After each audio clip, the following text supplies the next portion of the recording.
He's published 2 novels, North Coast Gothic, A Grim Fairy Tale, and A Darkness Within, as well as a collection of short stories entitled Disturbed Graves, Tales of Terror and the Undead.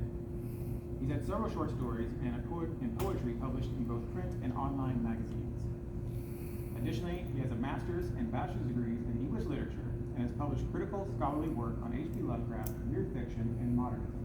He teaches English and humanities at a small college in Cleveland, Ohio, is an editor and writer at a Fortune 500 company, and publishes a creative blog dedicated to horror, science fiction, fantasy literature, and film under the pseudonym of Dr. Zombie. Welcome. Thank you. In the summer of 1922, H.P. Lovecraft traveled to Cleveland, Ohio to visit the poet Samuel Loveman and academic and music composer Alfred Galpin. That trip was significant for Lovecraft. It led to several meaningful relationships for him, as well as signaled the type of freedom and exploration that he hadn't experienced in his life to that point.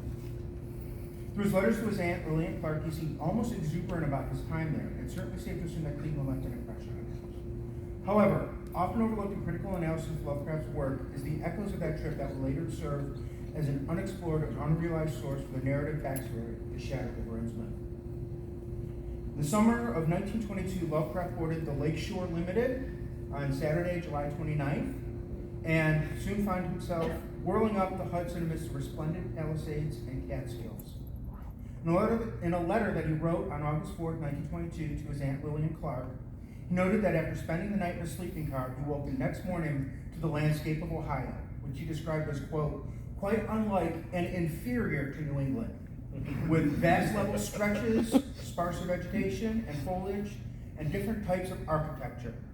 He described the towns and villages he passed through as insufferably dismal, like Main Street, with no ancient features and lacking the mellow charm and scenery of the villages of New England. The Lakeshore Limited, by the way, goes through my town, so, on the outskirts of Cleveland. At 10:30 a.m. on July 30th, Lovecraft arrived in Cleveland at the East 105th Street station. He was met at the station by Alfred Galpin, who he described as, quote, a lank, altitudinous, hatless form who loped cordially towards him. He soon found himself at 9231 Birchdale, his shared lodging with Galpin. They were just around the corner from Samuel Loveman at the Lenore Apartments at 1537 East 93rd Street. Lovecraft very quickly was treated to much of what Cleveland had to offer, and despite his earlier appraisal, he found the city to be charming, attractive, and immense. On Sunday, he was introduced to George Kirk, which, if one's keeping track, make up 4 of the major future and in many ways founding members of the New York Caleb Club. But while the Caleb Club wouldn't come into existence for at least another 2 years in 1924, in that late summer of 1922, Lovecraft was immersed in the art and culture of Cleveland. He spent time, quote, loafing, reading rare books, and listening to music at Loveman's. Lovecraft was further introduced to the burgeoning art community of Cleveland at the time, what Joshi described as distinguished literateurs. This included the painter William Sommer, writer Carol Lawrence, editor Edward Lazar, artist and architect William Lescase, composer Gordon Hatfield, and, notably, the poet Hart Crane. For both Loveman and Lovecraft's recollections, Crane was a frequent companion during Lovecraft's Cleveland stay, and Loveman, Galpin, Crane, and Lovecraft together attended a concert at the Cleveland Museum of Art. Lovecraft would recall that stifling hot summer in Cleveland in his poem, Pastoral, a parody of Crane's own 1921 poem, Pastoral. Lovecraft wrote, here it was that in the light of an interpreter, soon I met and succeeded in surrounding myself with a few of the intelligentsia that Cleveland affords. Loveman, Sommer, Lescase, Hatfield, Gunther, but Loveman left the fold early, and yes. During his time in Cleveland, he was treated to what he called in letters a paradise. He was energized by, quote, the companionship of youth, exclamation point.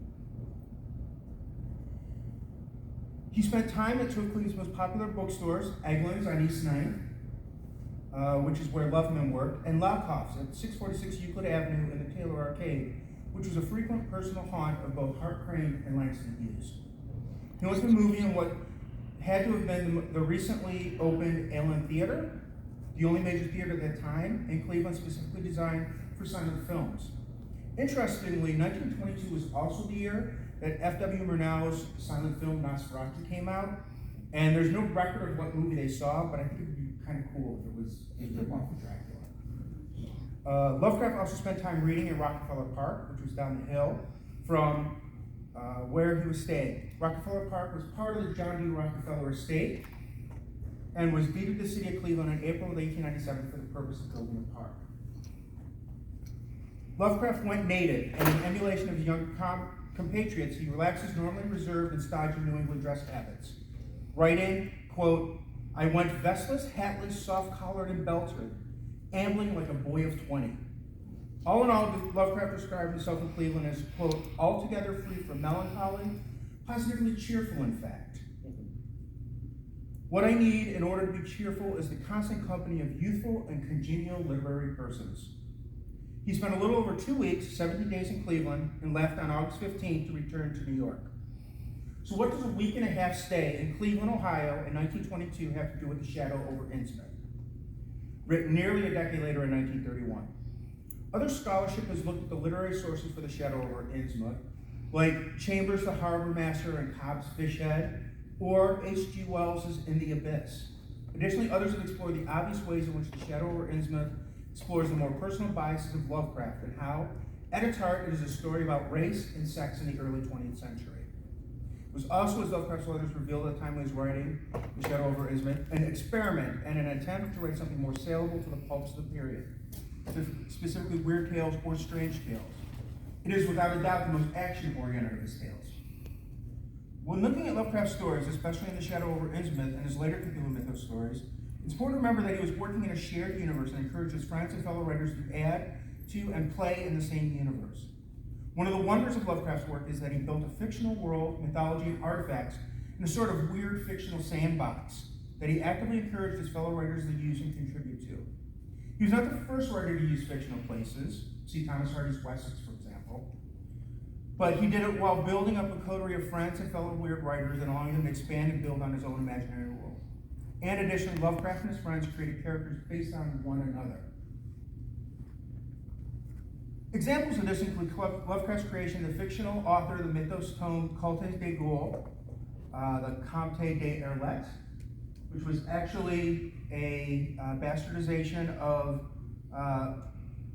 the ancestral name of Auguste Derlet's family. The protagonist of The Haunter of Dark, Robert Blake, is based on writer, friend, and later author of Psycho, Robert Bloch. The character of occultist Harley Warren, who makes appearances in The Statement of Randolph Carter, The Silver Key, and Through the Gates of the Silver Key, was based on Samuel Loveman, and Clark Ashton Smith appeared in Lovecraft's works as the Dark Wizard Clark Ashton.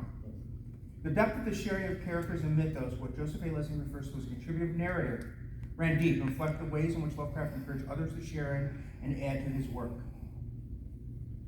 Based on this and closer reading of Shadow over Innsmouth, reveals unexplored links and allusions to Lovecraft's New York writing circle and the experience of people he met in Cleveland.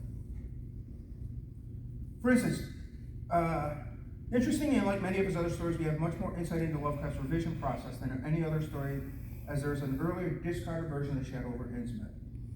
For instance, in the published version, we don't know the name of the narrator. In Lovecraft's notes in the earlier version, he's named Robert Olmsted. In the final version, Olmsted is from Toledo. But the original version notes that he is from Cleveland. In fact, the original draft's first line is, "It was the summer of 1927 that I suddenly cut short my sightseeing tour of New England and returned to Cleveland under a nervous strain." In this case, Lovecraft is situated in the narrator's backstory in a place he visited, much as he did in other stories like, for example, as Americana points out, The Whisperer in the Darkness, which was based on his 1927 and 1928 visits to Vermont, because it addressed Orton. Placing the narrator, Olmsted, in northern Ohio, Lovecraft keeps the Cleveland elements as a crucial part of the narrative. The questionable branch of Olmsted's family is largely based in Cleveland, and more importantly, Walter's son Lawrence has been permanently committed to a sanitarium at Canton. Olmsted himself is a typical Lovecraftian protagonist in that he is a mirror of Lovecraft. While I agree that Olmsted is a stand-in for Lovecraft, the reference to his cousin Lawrence, who is from Cleveland and institutionalized in Canton, is significant.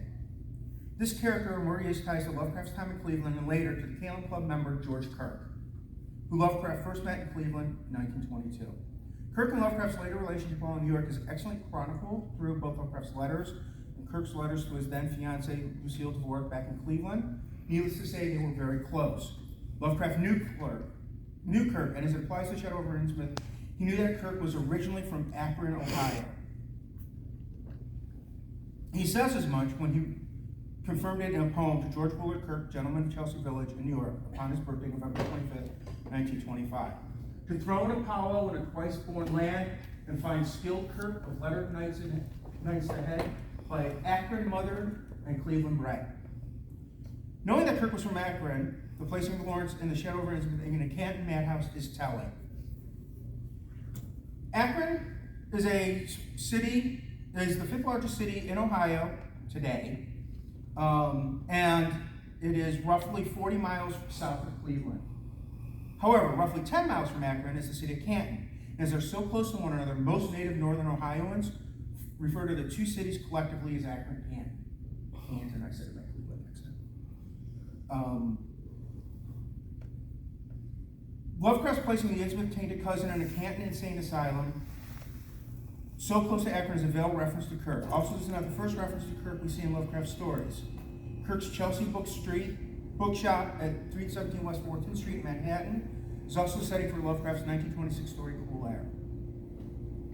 One might argue that the tie to Akron and Kirk is somewhat tenuous based on the final published version of the Shadow over Innsmouth. However, a look at the earlier draft and also the preserved early plot notes of the story reveal the connection is much stronger. As found in the Brown University Digital Repository, we have his original notes, which are quite literally scribbled on a page of a letter from Helm Spink in 1931. Helm Spink, by the way, is a Clevelander as well. Here's where we get the name of the narrator, Robert Olmsted. These early notes are illustrative of Lovecraft's original intentions with the story. They strongly link his original plot much more strongly to the 1922 trip, and Kirk specifically. The notes, when one manages to decipher the cribbed and scribbled handwriting of Lovecraft reveal that he worked out the genealogy, as you can see here, pencil. Thank you, Lovecraft, for making it easy for us to read 100 years later. He worked out the genealogy of Olmsted and how he's related to the Cleveland branch of the family. Now that path leads from Olmsted to his alleged Arkham-bred grandmother, back to Innsmouth and Obed Marsh himself. A closer look at Olmsted's family tree in Lovecraft's early notes is enlightening. And the narrative is related by Zadok Allen, and I won't try to emulate the old drunks New England accents. Any attempt to make it accents invariably ends up becoming an inexplicable mishmash of my Cleveland accent and some weird Appalachian accent. In 46, Captain Obed took a second wife that nobody in the town never seen. Some says he didn't want to, but was made to by them as he called in. Had 3 children by her. 2 has disappeared young, but 1 gal doesn't look like anybody else and was educated in Europe. Obed finally got her married off by a trick to an Arkham feller, as didn't suspect nothing. To make this clearer, here's a graphic of the breakdown to the key points in Lovecraft's genealogy. We have Obed and his new wife, which I will not try to pronounce, who have their daughter. The daughter, per Lovecraft's notes, was Alice Marsh, and she married Benjamin Orne of Arkham, originally Joshua Orne in Lovecraft's notes. They had 1 daughter, Eliza Orne, and Eliza was Olmsted's maternal grandmother. She married Joseph Williamson of Cleveland, which establishes the Cleveland branch that Olmsted visits for a week after completing his studies at Oberlin. Olmsted's Arkham-born grandmother disappeared, but we later learned she had changed as those that take to the water did and never died. Eliza had 3 children, Douglas, Mary, and Walter. Douglas, the oldest, shot himself after a trip to New England, where he learned the terrible truth about his family. Walter, Olmsted's living uncle, constituted the only remaining Cleveland branch, and is his son, Lawrence, who's in the Canton madhouse. It is here that we get a significant link to Cleveland, as in early notes he wrote down and clearly intended Lawrence to be institutionalized in Akron, George Kirk's actual hometown. Sometime between the early writing process and the final version, he changed this to Canton, much as he changed Olmsted's hometown from Cleveland to Toledo. That leaves Mary Williamson, Olmsted's mother, and it's here that we most clearly see Lovecraft's intention to have Olmsted be from Cleveland. First, we have the fact that Mary was born in 1885. Mary's not mentioned in the final story beyond a relation to the family, but in Lovecraft's early notes, he wrote that she suffered a strange illness and that she died in 1922, the same year Lovecraft visited Cleveland. Finally, we have some notes on Olmsted's father. As Lovecraft relates, Olmsted's father, Henry, is from Akron, and Olmsted himself was born in 1906 in Akron. I suspect that originally Lovecraft had meant to have the Olmsteds like George Kirk be from Akron and the Williamsons be perhaps like Samuel Loveman from Cleveland. Interestingly, Lovecraft had another surname for Olmsted, and perhaps to add more clarity to the Cleveland connection, but unfortunately, Lovecraft scribbled it out and replaced it with Olmsted, and it's much too obscure to decipher. While the first impressions of Ohio and Cleveland are not altogether complimentary, the artistic environment, the generousness and gift of people he met there, and the charms of the city itself won him over. As he wrote to Lillian Clark while near the end of his stay, this city, Cleveland, is much more intellectually alive than Providence, where all artistic manifestations are confined to artificial and quasi-Victorian society groups. After so ample and varied a glimpse of the outside world, I certainly ought to have some material for literary production during the quiet months. This is high praise from Lovecraft, especially as he compares and places Cleveland above his beloved Providence in respect to its artistic merits. He cherished his time in Cleveland and the men he met there, and years later, he was writing a story based on an accursed, decaying seaport town with Petrarchian monstrosities lurking in its decrepit houses and shadows. He recalled his time in a city on the shore of another inland sea, Lake Erie, and the artists he met there. While Newburyport became cursed Innsmouth, Cleveland was the home of our narrator and his family, and provided the narrative backstory that held echoes of those other writers he met on that sweltering late summer trip